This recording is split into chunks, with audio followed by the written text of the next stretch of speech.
All right, good morning. My name is Matt Holte. I'm the Planning Operations Section Chief on the Oak Ridge Fire. Today is June 29th, 2024, and we are over here in Beulah at the forward operating base for the Oak Ridge Fire. A lot of good work took place yesterday. We continued to hold Division Alpha in check, buying us time to work on this line. Division Kilo, we got really secure. One of the hot shot crews tied in right here at the Alpha Kilo break and continue to mop this up. And because the fire behavior and the weather dictated, they were able to take the fire edge direct and come around and secure that. So that gives us a good anchor for the fire to prevent it from coming east and allows us to focus our attention on going west and north. Down here, also in Division Kilo, we are continuing to find where we left off yesterday and bring that fire line down into the Soldier Park area on Second Mace Trail. Once they get that tied in, they will continue to push west, while at the same time, we have resources from Division Uniform at Drop Point 20.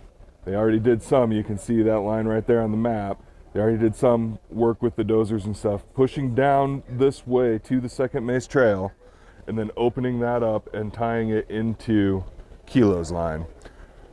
Over here in Division Alpha, this is kind of a transition day for us.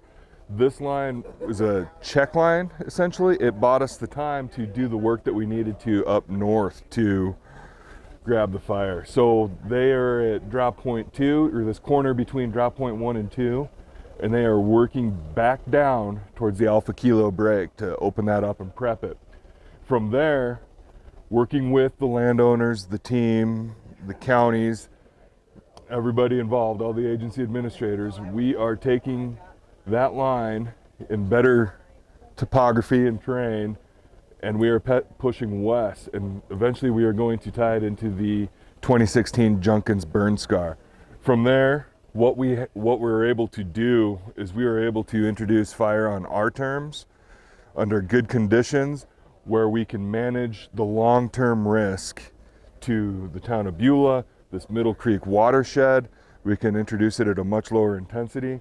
So once we get all of these contingency lines tied in, or all these fire lines tied in, we're going to be able to slowly, as conditions dictate, bring the fire down to our lines and have a good, secure fire for several years into the future, have it protecting the town of Beulah and that very important watershed. Structure Protection Group over here in Division Kilo, they've really wrapped up all this stuff on Middle Creek. They've worked down through Cascade and Vine. They are working over in the Beulah Highlands. They should finish that up today. And they're also in the process of sending people north and south and west to identify and protect more structures as we go. Our contingency group, they continue to look for options outside of our primary lines that we're planning on using. Yesterday he was down in Squirrel Creek and even south, and he identified some historic structures and other stuff that needs to be protected down here, but that's a good line for us to take west if needed. And there's also another one that he's going to work on, finish scouting today. Over here, he's looking at 165 as a backup to this line, as our contingency plan there. Thank you.